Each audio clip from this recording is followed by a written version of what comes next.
আসসালামু আলাইকুম ওয়া রাহমাতুল্লাহ। সুপ্রিয় শিক্ষার্থী বন্ধুরা, কেমন আছো সবাই? আশা করি সবাই ভালো আছো। আজকে পদার্থবিজ্ঞানের একটি গুরুত্বপূর্ণ অধ্যায় গতি এর পরন্ত বস্তু নিক্ষিপ্ত বস্তুর একটি গাণিতিক সমস্যা নিয়ে এসেছে। এই গাণিতিক সমস্যাটি তোমাদের সৃজনশীল প্রশ্নে এসে থাকে, কখনো কখনো এমসিকিউ প্রশ্নে এসে থাকে, কখনো কখনো বিশ্ববিদ্যালয় ভর্তি পরীক্ষার প্রশ্নেও এসে থাকে। এখন এই প্রশ্নটা সৃজনশীলে আসলে আমরা সময় পাবো বেশি, কিন্তু যখন এমসিকিউ বা বিশ্ববিদ্যালয় ভর্তি পরীক্ষায় আসবে তখন কিন্তু আমরা সময় পাবো কম।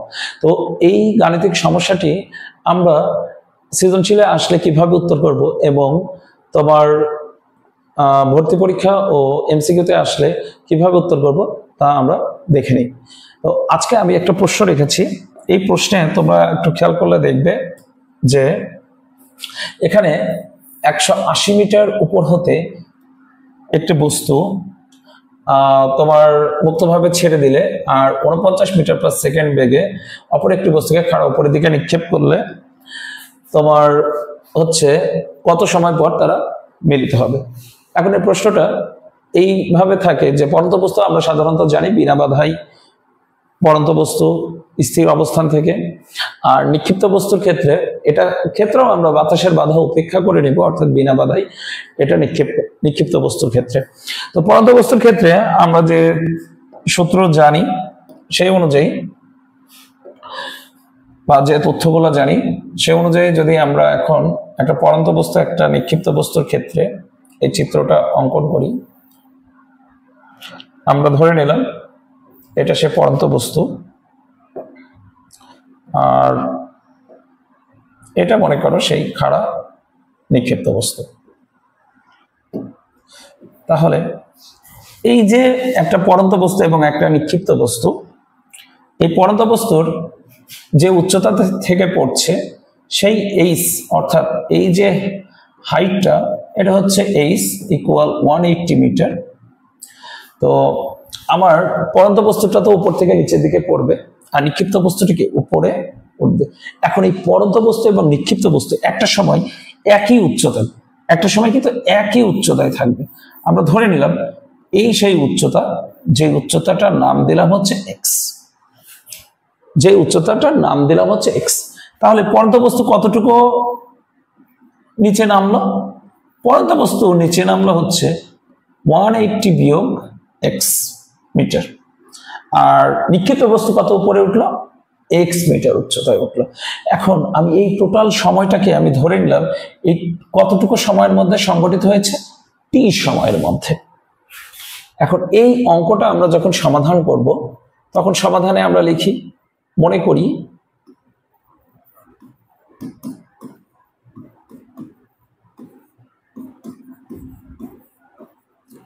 বস্তু দুটি টি সময় পরে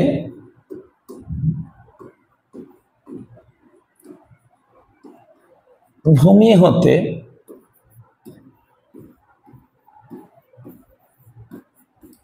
এক্স উচ্চতায়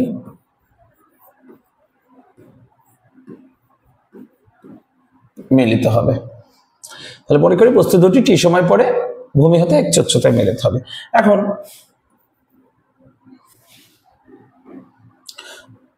পরন্ত বস্তুর ক্ষেত্রে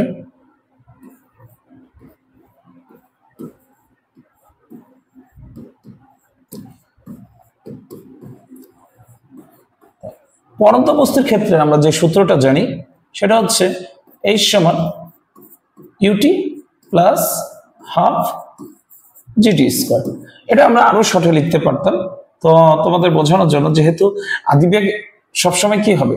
শূন্য হবে, সেক্ষেত্রে আমরা লিখতে পারি যে এখন এই এইচটা পরন্ত বস্তু কতটুকু তার স্মরণ ঘটছে। পরন্ত বস্তু স্মরণ ঘটছে, দেখো তোমরা খেয়াল করলে দেখবা যে পরন্ত বস্তু স্মরণ ঘটেছে এখানে 180 বিয়োগ এক্স। তাহলে 180 বিয়োগ এক্স যদি স্মরণ ঘটে থাকে তাহলে আমরা এইচ এর জায়গায় আমরা লিখবো 180 বিয়োগ এক্স। এখানে তো এটা 0 আর এখানে থাকছে হাফ জিটি স্কয়ার। আমরা পরন্ত বস্তুর ক্ষেত্রে এই যে সম্পর্কটা পেলাম এটাকে আমরা একটা ইকুয়েশনের মধ্যে রাখলাম। আবার নিক্ষিপ্ত বস্তুর ক্ষেত্রে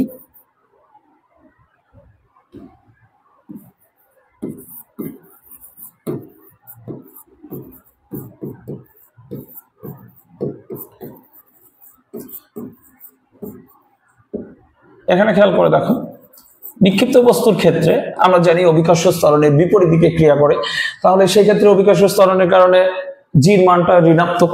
আমরা সেই ক্ষেত্রে সূত্রটা আমরা সেম ভাবে লিখি, u t minus half GT square.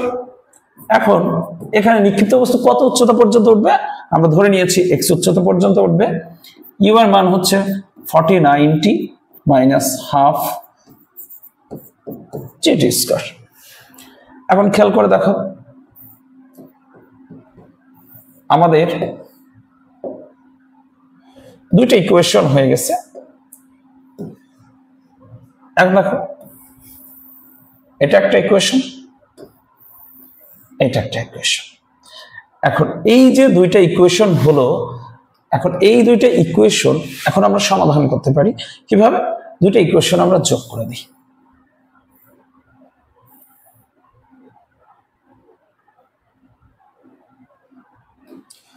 তাহলে দেখো, আমার 1 ও 2 নং সমীকরণ যদি যোগ করে দিই, 1 ও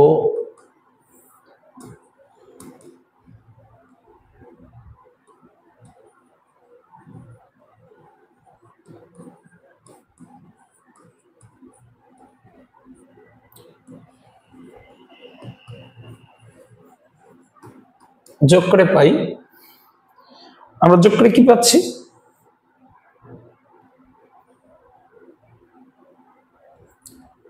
180 বিয়োগ X equal half GT square, আর X equal 4090 minus half GT square.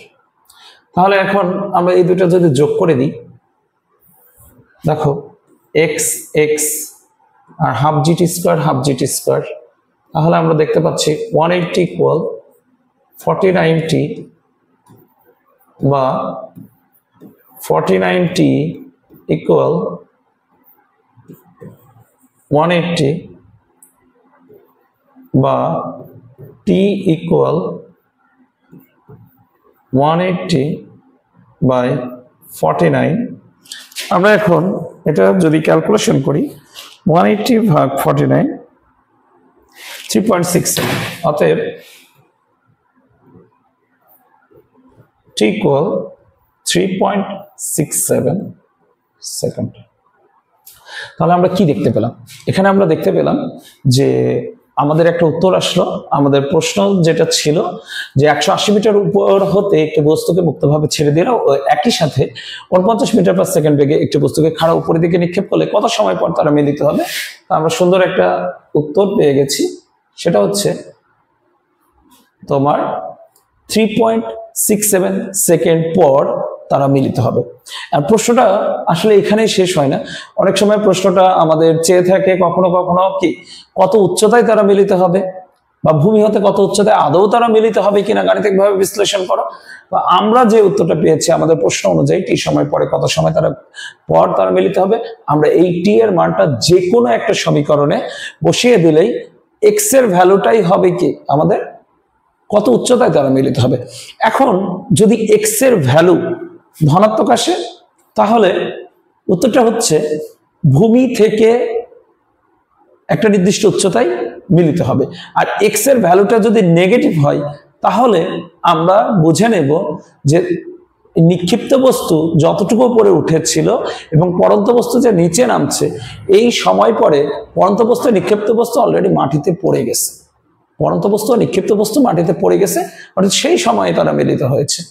অর্থাৎ আমরা এইটুকু কাজ তোমরা করবা, সেটা হচ্ছে টি এর মানটা 1 নং অথবা 2 নং সমীকরণ যে কোনো একটা সমীকরণে বসিয়ে এক্স এর ভ্যালুটা বের করবে। এক্স এর ভ্যালুটা ধনাত্মক আসলে ভূমি হতে একটা নির্দিষ্ট উচ্চতায় মিলিত হয়েছে, এক্স এর ভ্যালুটা নেগেটিভ আসলে ভূমি হতে একটা তোমার হচ্ছে ভূমিতে মিলিত হয়েছে, এক কথায় ভূমিতে মিলিত হয়েছে। এখন দেখো, এই অঙ্কটা যদি আমার এমসিকিউতে আসে, আমরা দেখো এই অঙ্কটা কি আমাদের যদি এখন এমসিকিউতে আসে, তাহলে আমরা কি করব? আমার সলভটা দেখো।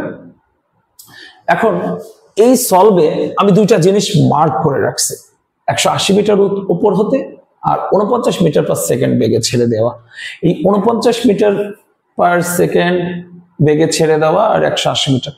তো এই জায়গায় আমার যদি এমসিকিউতে আসে, আমি মাত্র কয়েক সেকেন্ড, সর্বোচ্চ তোমাদের 2 সেকেন্ড 10 সেকেন্ড লাগতে পারে সর্বোচ্চ অঙ্কটা পড়া থেকে শুরু করে অ্যান্সার বের করতে।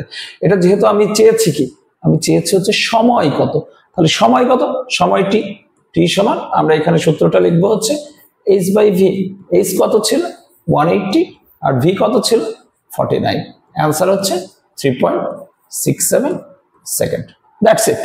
তাহলে দেখো আমার প্রত্যেকটা বার এই ধরনের প্রশ্ন, এখানে 180 মিটার থাক আর যে বেগে থাক, যদি এরকম প্রশ্ন হয়ে থাকে, একটা পড়ন্ত বস্তু নিচের দিকে পড়বে এবং একটা নিক্ষিপ্ত বস্তু উপরের দিকে উঠবে, কত সময় পর তারা মিলিত হবে, প্রত্যেকবার তোমরা এই একটা সূত্র ব্যবহার করবা, এই একটা সূত্র ব্যবহার করে তোমরা অঙ্কটা সলভ করতে পারবা, কোনো ধরনের সমস্যা নাই।